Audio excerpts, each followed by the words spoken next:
Hello, beautiful. I'm your host, Nicole Goff. Welcome to the Ecstatic Life podcast, the podcast for women who want it all: health, wealth, freedom, authenticity, love, beauty, all of the hidden gems just waiting to be uncovered.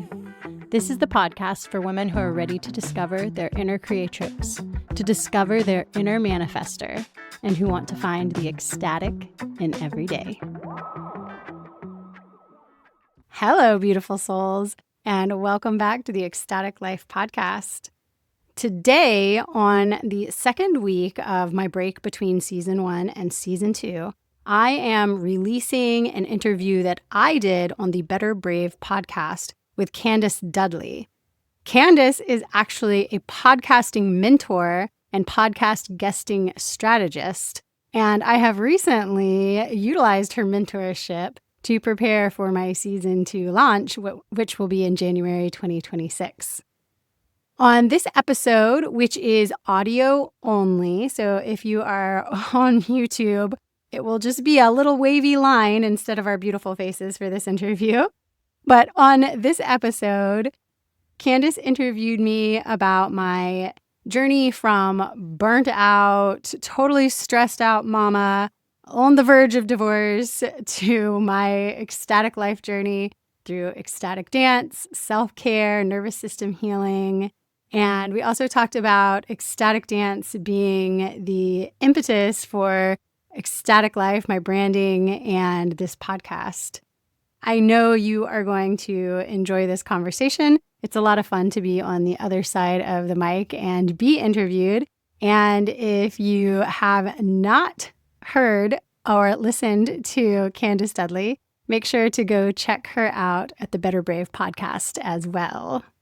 I also want to highly encourage you, if you are not a member on my Patreon, to head over to patreon.com/Nicole Goff Speaks and sign up for just $5 a month. I have a ton of bonus stuff over there, including health and wellness tutorials, nervous system healing tools, and bonus episodes and behind the scenes episodes.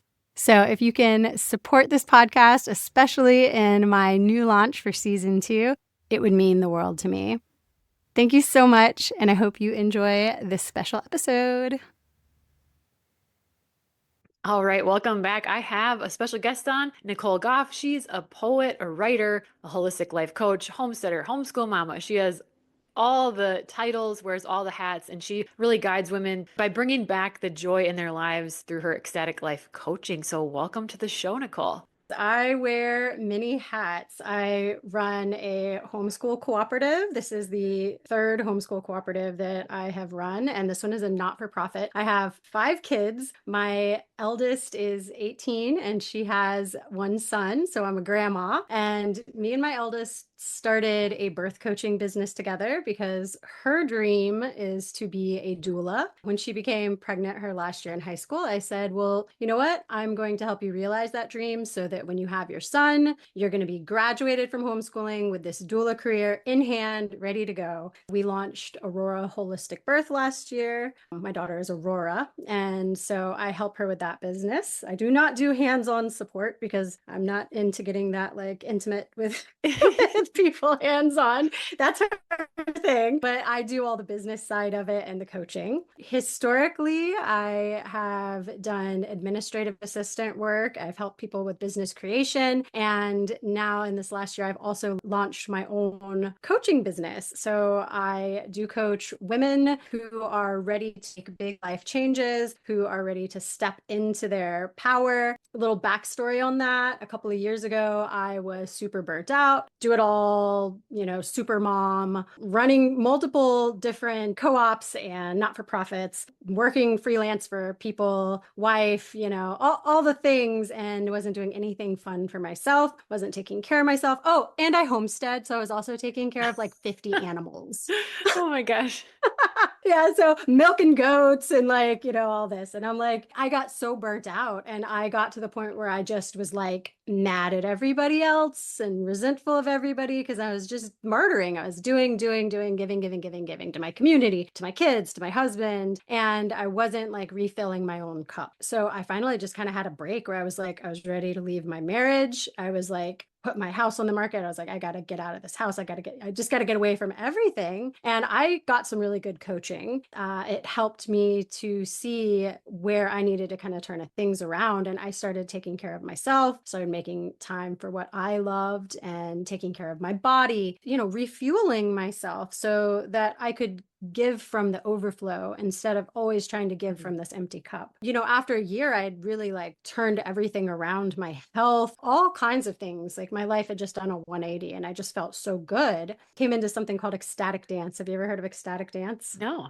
It's a somatic healing practice in my Mm. mind. It's not formalized therapy, but it's a container that is completely sober and no talking. It's a group container where you dance to a set of music that is created specifically to guide an experience. And Mhm. so it brings up a lot of emotional things. And when I found ecstatic dance, this was really just like a huge breakthrough for me to like release a lot of stuck trauma. That's where I got the inspiration for Ecstatic Life, which is my coaching business. My blog and my podcast are all Ecstatic Life. It really resonated with me, like to bring the joy back into our lives. Because I feel like so many of us, so many women are doing exactly what I was doing. We're trying to be super mom. We're trying to hold down a job and take care of a family and take care of our husbands and take care of our communities and elderly parents and, everything else. And here we are just giving and never doing what's bringing us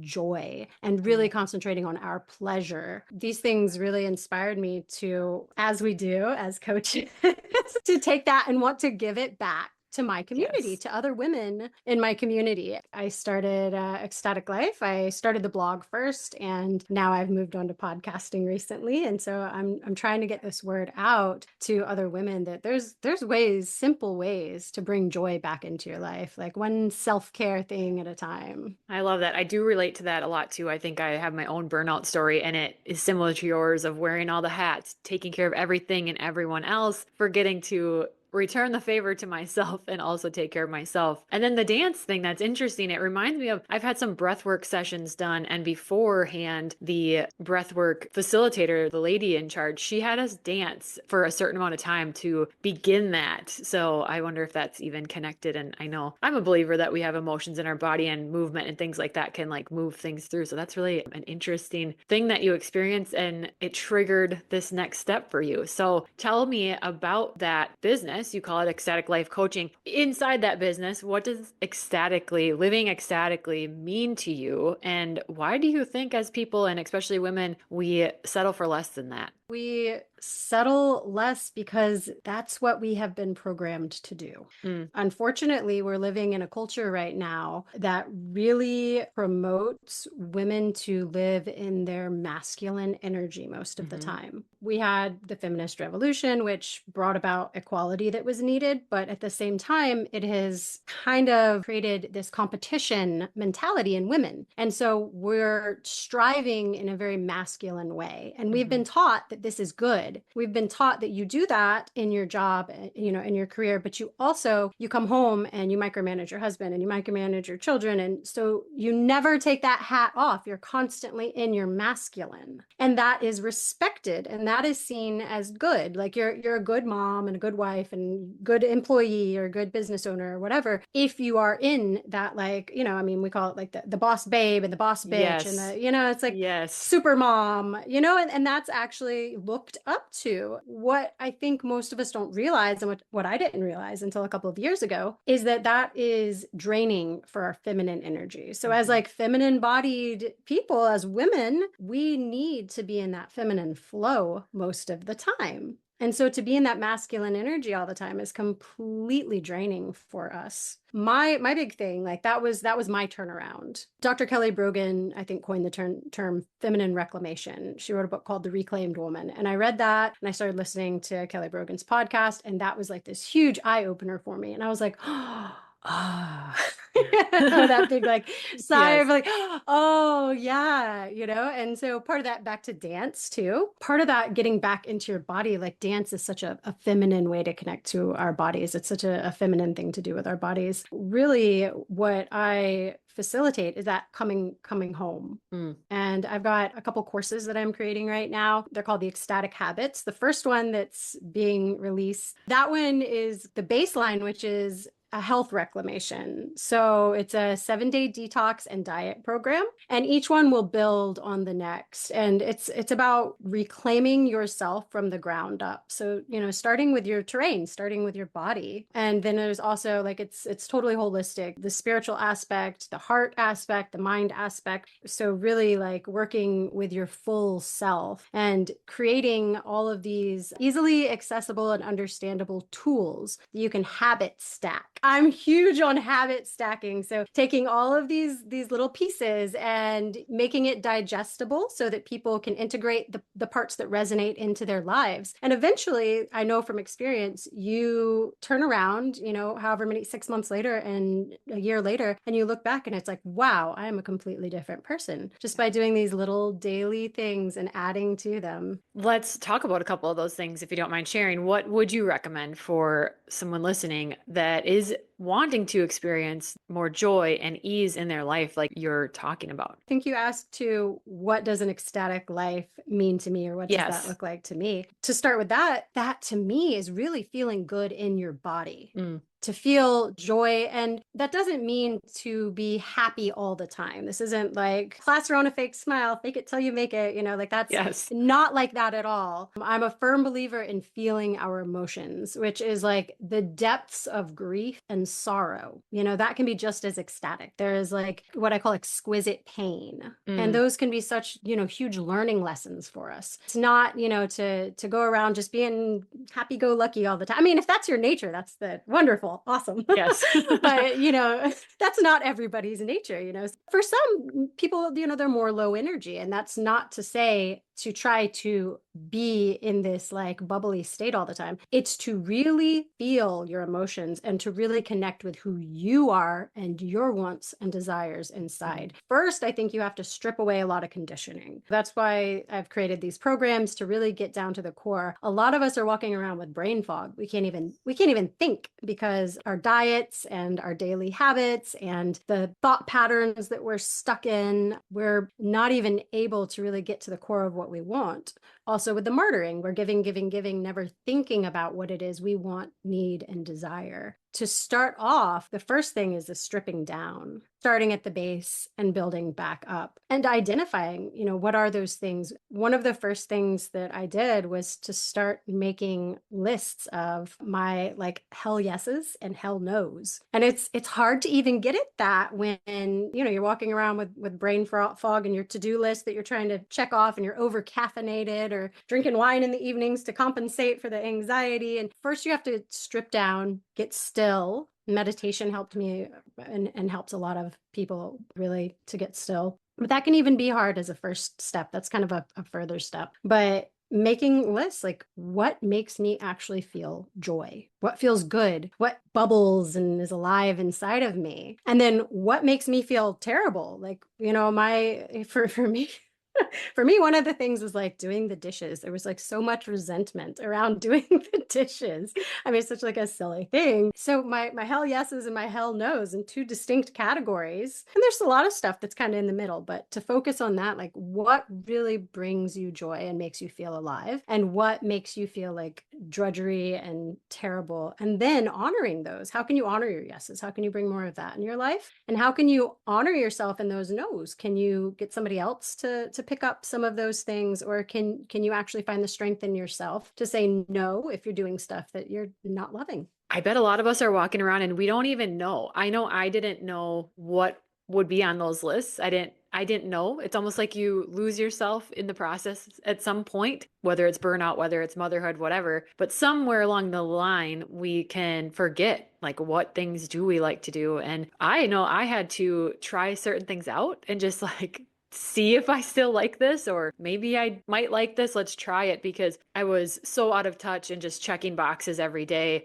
and just really in this like automated, like robotic state of just going through the motions each day. And so, yeah, when you mentioned coming home, I can remember a day where I was like, oh, hi, like you're here too, type of feelings. Have you noticed that too with your clients? Is there common struggles that they have, or things that you notice where they have been on autopilot or they come up against? 100%. This is something that I talk about when I speak about the feminine reclamation, is recollecting the pieces of ourselves that have been scattered by Mm, partnership and motherhood and career. The pieces of us that we lose a lot of times, when we're young in high school and college, a lot of that is really alive for us, right? And then as we enter into partnership and motherhood, it's like one by one, these pieces start kind of like falling away. So regathering those and rebuilding ourselves. And this is one thing I recommend to anybody I work with, is to start by taking one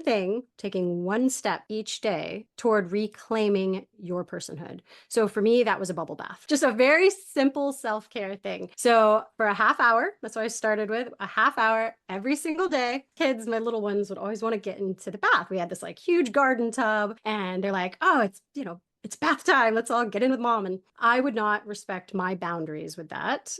mm, And I would just always let them, if they wanted to, get in a bubble bath with me. And so I started locking the bathroom door. And then I told my husband, I need a half hour by myself every single night. This is, non-negotiable. And that's what I tell everybody else. You have to make it a non-negotiable. mm. You can't wiggle on it. There's no wiggle room, or it doesn't work. Physically making that a non-negotiable by locking that door was very important. Setting the container is what I call that. So setting that container and then blocking off that time every single day and giving myself permission. That a lot of times is the hardest step, because like I was saying before, we've been so entrained in martyring and in giving of ourselves, being tied to being good and worthy. And so to give yourself that permission, that can really be the hardest thing for a lot of us. It's hard to feel deserving sometimes, Mm. you know? So, and back to, like I said, with the base level, with the stripping away, part of that is stripping away that conditioning, because you are worthy. You not only deserve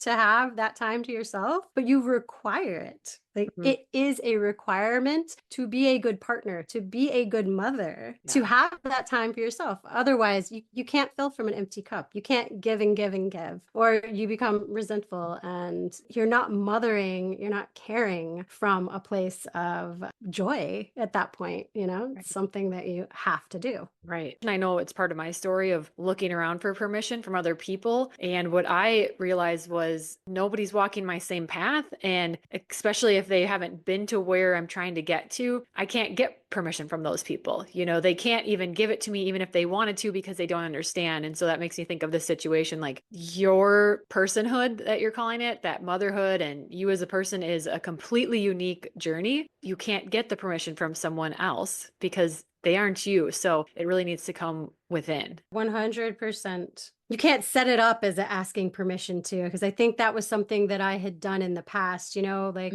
to my husband. That was where a lot of that resentment came from. Will you please watch the Mm-mm. kids? Part of that, setting the boundaries and creating that container for yourself. It's not asking permission. It's like, this is what I need, and this is what I'm going to do. This is how I'm going to get it, and creating those steps. And in the beginning, you really do have to be pretty rigid about it to protect that space for yourself. Okay, switching gears a little bit. How can we utilize what we're just talking about now, coming home, living ecstatically, all those pieces to make decisions in business? Like, how do you use that to guide where you go and make decisions? Because sometimes we get all kinds of ideas, tons and tons of ideas. We don't know which one to start with, where to be. So, how do you utilize that to navigate entrepreneurship? I think the same kind of thing applies, the same kind of weeding out. I'll say for me personally, I was an overgiver in business as well. Mm, And so I would constantly be making commitments to things that I either didn't really want to do or didn't really have time to do.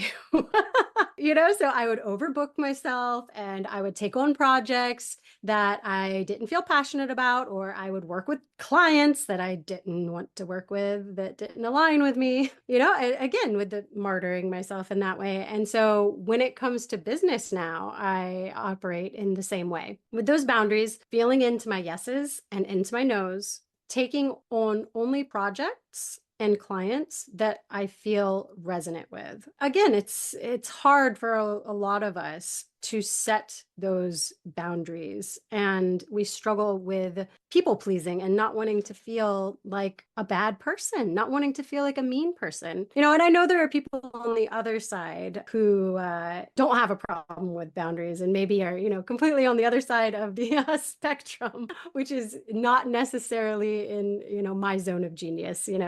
Speaking to those of us who are more on the people pleasing side, really setting those same kind of boundaries as you would with your family, or, it's okay to say no to a client that's not in line. It's okay to say no to a project that you do not have time for right now.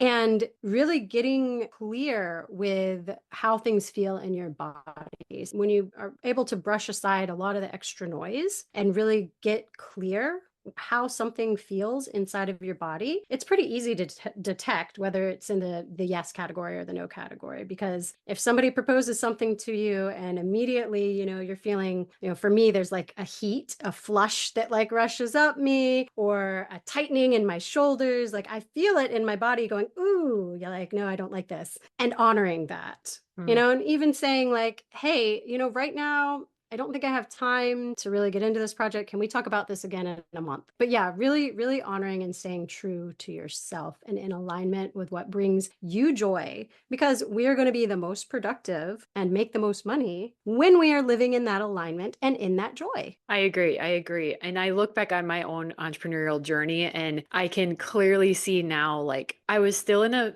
place where I was ignoring it because there's this almost scarcity when you get into business, maybe for some of us, where we think we have to say yes to everything because we're not sure when or who the next client will be. And there's this just feeling of lack. But as you experience it, as you have your own experiences, you realize, oh, I did know that I should have told that client no, or I did know that, but you did it anyway. And then it's almost like you live and you learn. And so I'm much better now at noticing. I can feel it in my body too. My yeses are like full body goosebumps, or like this giddy, excited, like nervous butterflies in your stomach, but not a bad nervous, like an excited nervous. So I think we all have our own intuition. We all have that own feeling in our body, but we've been taught just ignore it because, in school there's one right answer, or just in those common systems that most of us have grown up through, it doesn't allow for it. There isn't space for following your intuition. But I think it is very important, I agree, to be working in alignment, especially in entrepreneurship, because the money, the success, all of that is not coming when we're out of alignment, and it comes when we are in alignment, and it feels so much easier to live like that. But it can be scary in the beginning when you're not used to making decisions like that. It can be hard to know what your intuition is when Mhm. you've never been taught to use it also.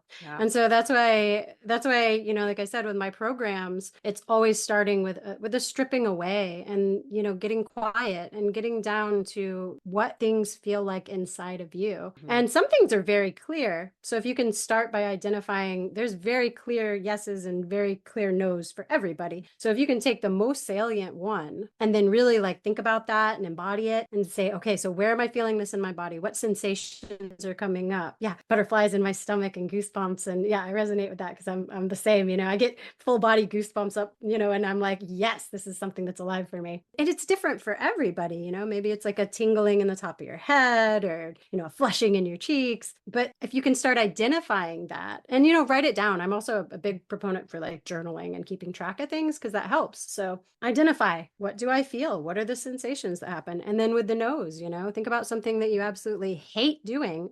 Imagine doing it. And then like, what's like, am I getting like a stiff neck, or am I getting like a queasy stomach? And then start paying attention when you have a decision. And okay, so where's my body leaning? Which direction is my body leaning? Because, that can tell you that's your intuition. Your body is so intelligent. Our bodies are just so intelligent. Okay, talk about this free resource that you have for us. I think it's going to be a great option for people that this episode is really speaking to get more mindful in and start this journey of connecting with their intuition. So tell us about that. So this was actually something that was birthed while I was in an honors program in college, and it was the thesis project that I did. And so I was going to school. I wanted to be a psychologist and specialize working with women who had sexual trauma. Okay. And then after 5 years of college, I said, I don't think academia is for me. Yeah, I pulled out right before I got into that PhD program and decided coaching is allows more freedom. So I had this body of work and I'm like, all right, I just want to get this to people because I felt like I'd poured so much of my heart into it. And it is a mindfulness meditation guide specifically researched and aimed towards women who have experienced sexual trauma. And that is so common. Statistically, more than half of women listening to this will have experienced some form of sexual trauma. But even if you haven't, the practices in this ebook, it's an introduction to mindfulness meditation, and it gives really just practical mindfulness practices that you can do on a daily basis to just really, yeah, drop into your body, get more in touch with yourself, your feelings, your bodily sensations, all these things that we've been talking about. I think mindfulness is a very good, baseline starting point for learning more about what's going on inside of you. So yeah, that's available on my website, NicoleGoffSpeaks.com. I'm going to be actually, I believe, turning that into a hard copy book that will be available on Amazon within the next year. So I'm working on that right now too, with some like worksheets and stuff to go along with it. Very cool. Very cool. And what would it look like, or what things you have that if people want to work with you, if they're connecting with you on this episode, tell us about that. Right now, like I said, I am working on launching a program called the Ecstatic Habits, and part 1 will be coming out in this coming week. So it'll be out by the time the listeners are listening to this. And that is a 7-day detox. That is to kind of strip down, get all the noise out of the way so we can really start our health and feminine reclamation journeys. Or it can just be a standalone if you're just feeling sluggish, feeling brain fog, just not feeling good in your body, bloating. If you're worried about parasites and yeasts and all this, like it can just be a standalone as just a good reset. So it teaches you 7 different types of cleansing modalities. They're all really gentle and work with your body's natural detoxification pathways. Then after that, there will be 6 more 7-day courses that will follow. It'll be a whole series. So you can look out for those in the future. If you want to work with me one-on-one, you can go to my website, NicoleGoffSpeaks.com/appointment, and you can reach out for a discovery call and we can see if we're a good fit. I support women in reclaiming their personhood. I support women in becoming mompreneurs. So I have a lot of experience running a lot of different businesses, and I love to help people get their businesses started, especially moms who want to start like a side hustle. I love working with mamas who just want to figure out how to do something with their creative energy and birth something that's not a baby.